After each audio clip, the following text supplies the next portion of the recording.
الحمد لله الذي هدانا لهذا وما كنا لنهتدي لولا أن هدانا الله أشهد أن لا إله إلا الله وحده لا شريك له وأشهد أن محمدا عبده ورسوله صلى الله تعالى على خير خلقه محمد وآله وأصحابه أجمعين.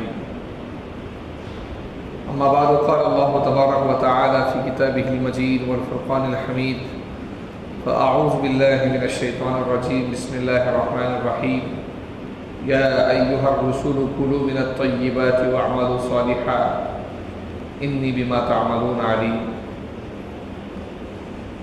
وقال رسول الله صلى الله عليه وسلم اللهم صل على المتصحرين أو كما قال. محترم اور مکرم حاضرین، رمضان المبارک کا پہلا عشرہ مکمل ہو گیا جس کو رحمت کے عشرے سے ہم جانتے ہیں. رمضان المبارک کا دوسرا عشرہ مغفرت کا ہوتا ہے. ہر آدمی کی خواہش، چاہے وہ زندہ ہو یا مرا ہوا ہو،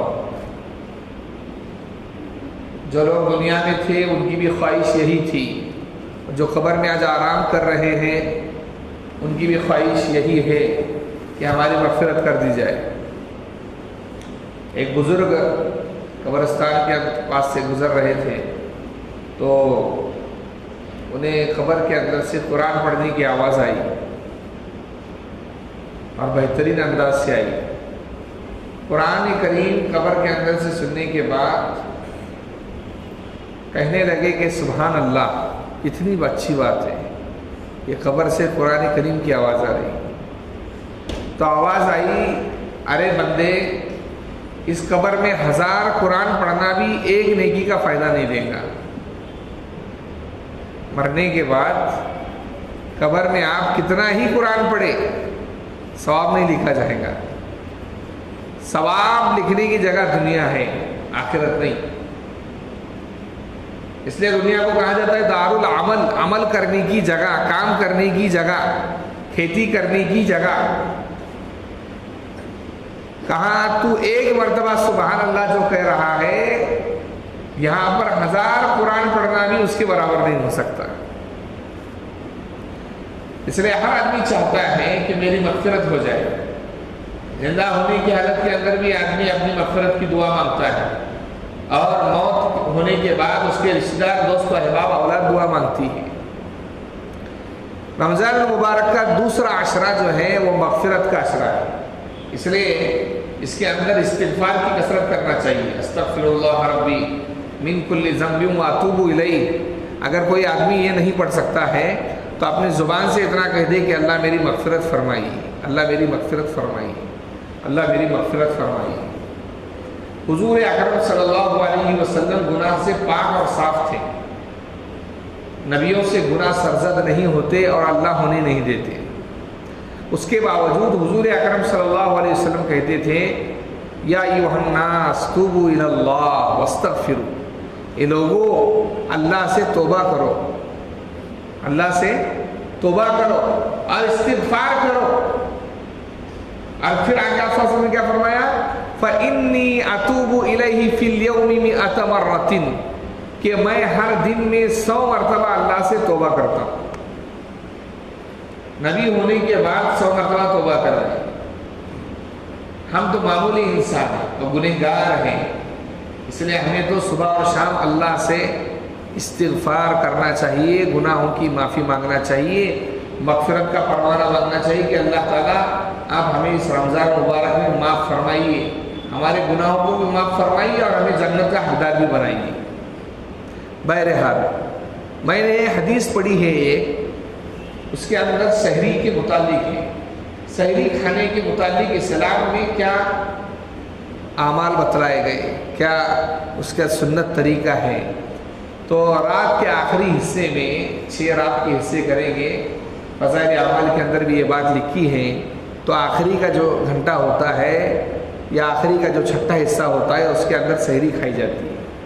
اور حضور اکرم صلی اللہ علیہ وسلم کو یستحب السحر، آپ صلی اللہ علیہ وسلم سحری کھانے کو پسند فرماتے ہیں. اور آپ صلی اللہ علیہ وسلم کا پسندیدہ عمل تھا صحابی بیان کرتے ہیں کہ اگر سے حضور پانی کا ایک گھونٹ پیتے لیکن سحری کرنے کو پسند فرماتے تھے. اور ہمارا قانون یہ ہے کہ جو نبی کو پسند وہ ہمیں پسند, اور جب نبی کو ناپسند وہ ہمیں بھی ناپسند. اس لیے آدمی کو سحری اس نیت سے کرنا چاہیے کہ میرے نبی صلی اللہ علیہ وسلم کی پسندیدہ سنت تھی, اب میں بھی اس کو کروں گا. دوسرا فائدہ یہ ہے کہ حدیث کے اندر آپ صلی اللہ علیہ وسلم نے فرمایا تسحروا فإن فی السحور برکتا, سحری کرو اس لیے کہ سحری کرنے میں برکت رکھ دی, اللہ برکت رکھ دی. سحری کرنے میں اللہ رب العزت نے برکت رکھ دی. برکت آدمی کی زندگی میں آتی ہے تو پھر اس کے مال میں, کاروبار میں, زندگی میں, اولاد میں, بیوی میں, ماں باپ میں, ہر چیز میں برکت آتی ہے. اور برکت کا اثر یہ ہے کہ آدمی سکون محسوس کرتا ہے. کیا محسوس کرتا ہے؟ سکون. آج آدمی کے پاس رہنے کے لیے گھر ہے, پہننے کے لیے اچھے کپڑے ہیں, کھانے کے لیے عمدہ غذا ہے, ہوا کے لیے گھر میں AC لگی ہوئی ہے, پھر بھی اندر سے دل اس کا جلتا رہتا ہے, اس لیے کہ اس کو برکت نہیں زندگی میں. جس کی زندگی میں برکت آتی ہے وہ اچھے مکان میں رہ کر بھی سکون محسوس کرتا ہے, اچھے مکان میں رہ کر بھی سکون محسوس کرتا ہے. جناب محمد رسول اللہ صلی اللہ علیہ وسلم کا گھر مبارک کچے مکان, کچی اینٹوں سے بنایا گیا تھا, اوپر لکڑیاں ڈالی ہوئی تھی, اور جو مسجد تھی وہ مسجد کا گھر بھی لکڑیوں والا تھا, لیکن اسی گھر کے اندر جبرائیل علیہ السلام رحمت لے کر اترتے تھے اور برکت لے کر اترتے تھے. تو سحری کرنے کے اندر برکت رکھی ہوئی. برکت کا مطلب کیا ہے کہ آپ کے گھروں کے اندر برکت اترے گی. تیسری اس کی فضیلت یہ ہے کہ جناب محمد رسول اللہ صلی اللہ علیہ وسلم نے ارشاد فرمایا جو آدمی سحری کرتا ہے, غور سے سننا چاہیے, جو آدمی سحری کرتا ہے اللہ اس کے فرشتے فإن اللہ عز وجل والملائکۃ یصلون علی المتصحرین, سحری کرنے والوں پر رحمت کی دعا کرتے ہیں. فرشتے دعا کرتے ہیں اور اللہ رحمت برساتے ہیں. فرشتے دعا کرتے ہیں اللہ سے کہ اللہ اس پر رحمت برسائیے اس لیے کہ اس نے سحری کی ہے, اور اللہ رب العزت اپنی طرف سے رحمت برساتے رہتے ہیں.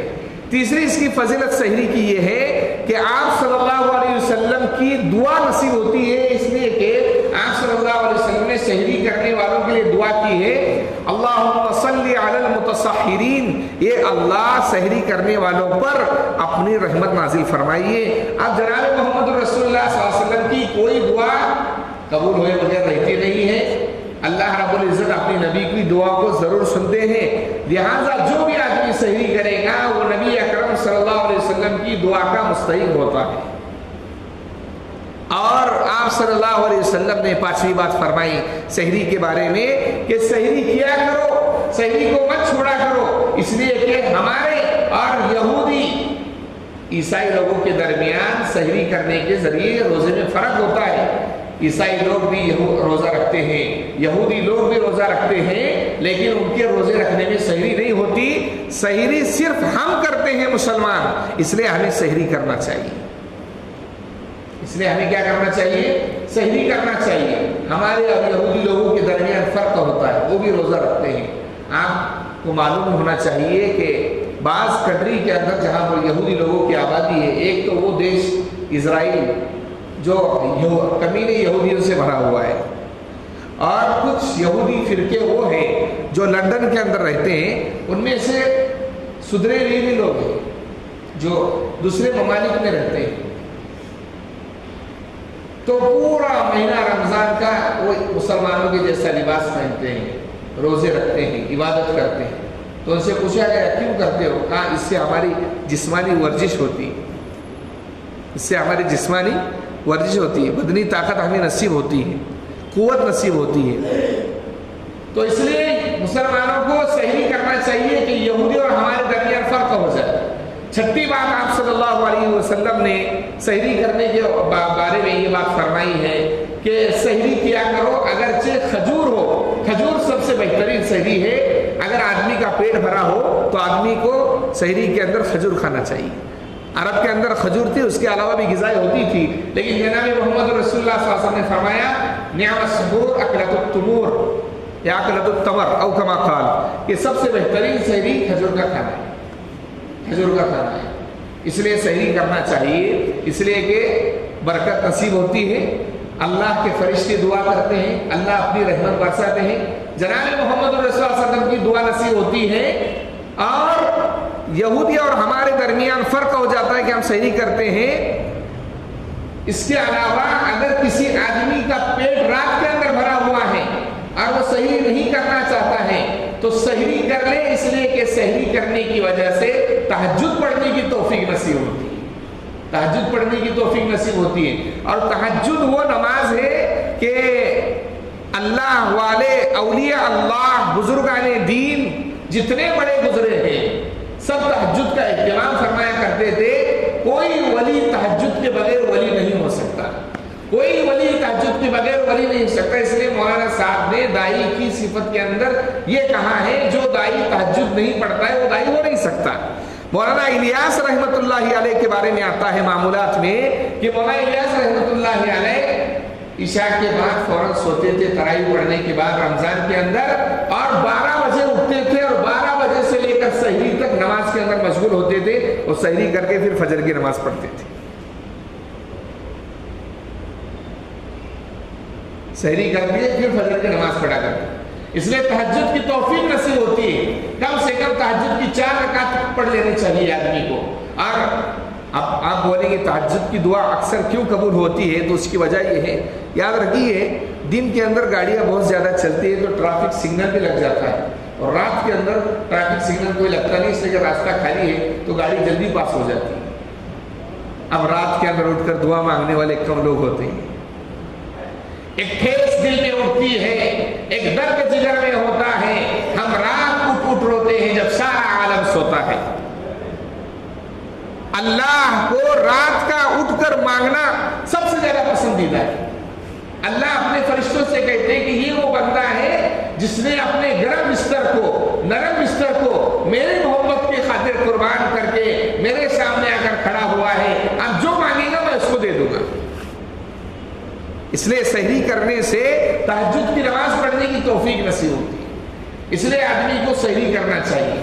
اب یہ سحری کے متعلق فضیلت میں نے سنائی، افطار کے متعلق کیا فضیلت ہے؟ آپ صلی اللہ علیہ وسلم نے حدیث پاک کے اندر افطار کرنے والوں کی بھی فضیلت فرمائی۔ سب سے پہلی فضیلت یہ ہے کہ جو آدمی افطار کرتا ہے، گزشتہ میں نے کہا تھا کہ ہر رات اور ہر دن میں ایک ایک دعا قبول ہوتی ہے، ایسے ہی للصائم دعوت مستجابۃ، ہر روزے دار کی عند افطار ہی، افطار کے وقت ایک دعا ضرور قبول ہوتی ہے، ایک دعا ضرور قبول ہوتی ہے۔ ہمارے یہاں افطار کا کیا حال ہوتا ہے کہ ہم دن بھر تو ماشاءاللہ روزے سے رہتے ہیں، عبادت بھی کرتے ہیں، لیکن افطار کے وقت ہمارے یہاں مزاج یہ ہوتا ہے کہ پھل فروٹ کاٹنے میں اور سموسے بیچنے میں اور کھانا رکھنے میں اور لگانے میں پورا ٹائم ہمارا چلا جاتا ہے۔ اس کا انتظام اس طریقے سے کرنا چاہیے لوگوں کو کہ عصر کے وقت کے آنے سے پہلے اس کی تیاری کرے اور ڈائریکٹ افطار کے وقت تھالا اٹھا کر رکھ دیا۔ اس لیے کہ افطار کے وقت آدمی کو دعا مانگنا چاہیے۔ اللہ کہہ رہے ہیں کہ ہم دعا قبول کرتے ہیں، حضور اکرم صلی اللہ علیہ وسلم نے کہا ہے۔ بعض لوگ افطار کے وقت بات چیت کرتے رہتے ہیں، بات چیت کرنے کے بجائے اللہ سے اس لیے کہا یا واسع الفضل اغفر لی، یا واسع الفضل، اے بڑے احسان کرنے والے، اے کشادہ احسان کے مالک، اغفر لی، میری مغفرت فرما دے۔ دعا بنتا ہے افطار کو، اس لیے آدمی کو افطار کے وقت دعا کرنا چاہیے، اس لیے کہ افطار کرنے والی کی دعا قبول ہوتی ہے۔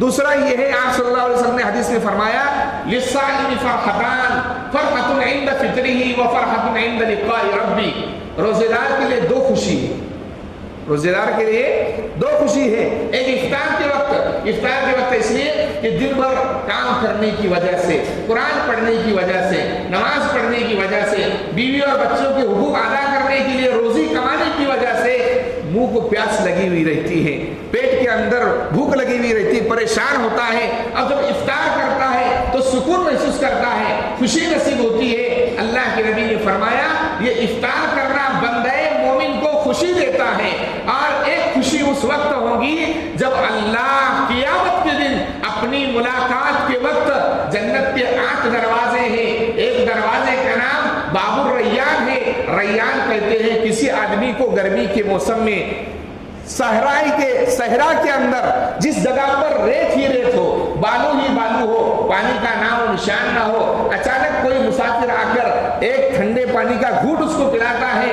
تو وہ کہتا ہے تو نے تو میری زندگی کے اندر خوشی کی لہر بھر دی۔ ایسے ہی ریان کہتے ہیں بھوک اور پیاس کی شدت ہونے کے وقت جو کھانا کھایا جاتا ہے، جو پانی پیا جاتا ہے، اس کو عربی زبان میں ریان سے کہا جاتا ہے۔ کل قیامت کے دن اللہ رب العزت صرف اور صرف روزے داروں کو، جنہوں نے پوری زندگی رمضان کے مہینے کے اندر روزے رکھنے کا اہتمام فرمایا ہے، کل اللہ کہیں گے یہ جنت کا دروازہ ریان ہے، اس سے صرف اور صرف روزے دار لوگ داخل ہو جائیں گے، دوسرا کوئی داخل نہیں ہو سکتا ہے۔ بہت بد نصیب لوگ وہ ہیں جو گونڈی کا کام کرتے ہو اور روزہ چھوڑتے ہو، جو گیرج کا کام کرتے ہو اور روزہ چھوڑتے ہو، جو کوئی بھی کام کرتے ہو اور روزہ چھوڑتے ہو۔ دنیا کا کوئی بھی پیشہ آپ کو روزہ چھوڑنے کا عذر پیش نہیں کر سکتا۔ اس لیے علماء نے مسائل میں لکھا ہے، کیا مسئلہ ہے؟ اگر کوئی آدمی یہ کہتا ہے کہ میں گونڈی کا کام کرتا ہوں، بھوک بہت زیادہ لگتی ہے، علماء نے لکھا ہے کہ صبح میں سحری کر لے۔ صبح میں روزہ چھوڑنے کی عذر صرف بیماری ہے، صرف اور صرف بیماری، یا پھر حالت کا آدمی کا پریشان ہو جانا، صبح میں سحری کر لے اور کام پر جائے، دوپہر تک روزہ رکھے۔ اب دوپہر میں کام کرنے کی وجہ سے اگر بہت زیادہ پریشان ہو رہا ہے، بے ہوش ہو جائے گا، پھر افطار کر لے تو گنہگار نہیں ہوگا۔ اور اس روزے کی قضا اس لیے کہ دنیا کے جتنے کاروبار ہیں ایک نہ ایک دن چھٹی ہوتی ہوگی، تو اپنے رمضان کے مہینے کی روزہ اس دن کی جو ہے قضا کرے، رمضان کی جو روزے چھوڑے۔ ورنہ اگر کوئی آدمی جان بوجھ کر رمضان مبارک کا مہینے کا روزہ چھوڑتا ہے، ساری زندگی اللہ نے اس کو 60 سال کی زندگی دی ہے، پوری 60 سال کی زندگی روزے رکھے، اس روزے کے برابر اس کو ثواب نہیں مل سکتا۔ ایک روزے کی فضیلت رمضان مبارک کی، اور سب سے بڑی فضیلت بتلاتا ہوں، کل قیامت کے دن ہر آدمی ایک دوسرے سے بھاگے گا۔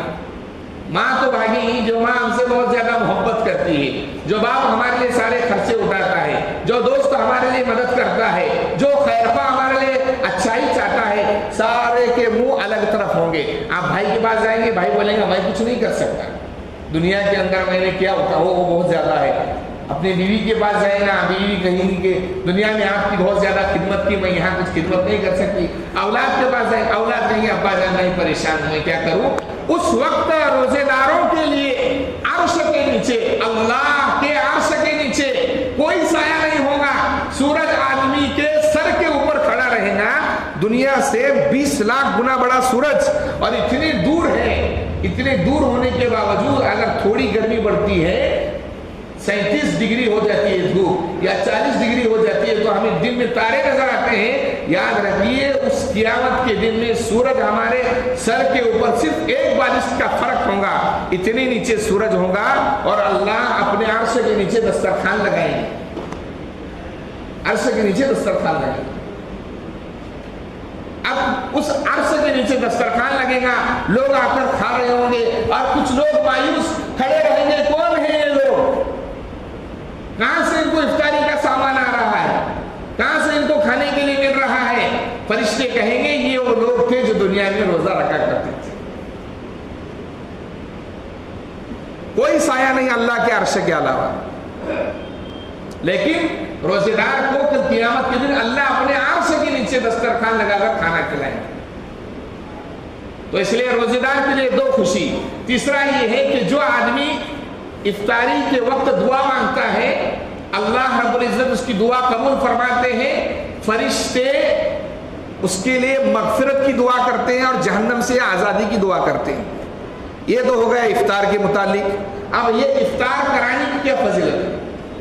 افطار کرانے کی فضیلت یہ ہے کہ جو آدمی افطار کراتا ہے، فرشتے خاص طور سے جبرائیل علیہ السلام شب قدر میں اللہ سے دعا کرتے ہیں کہ اللہ اس بندے پر رحمت برسائیے، اللہ اس بندے پر آپ کیا فرمائیے، رحمت برسائیے۔ افطار کرانے کی فضیلت۔ دوسرا یہ ہے کہ جو آدمی کسی آدمی کو افطار کراتا ہے، اب یہاں سے قربان جائیے کہ حدیث کے اندر اللہ کے نبی صلی اللہ علیہ وسلم نے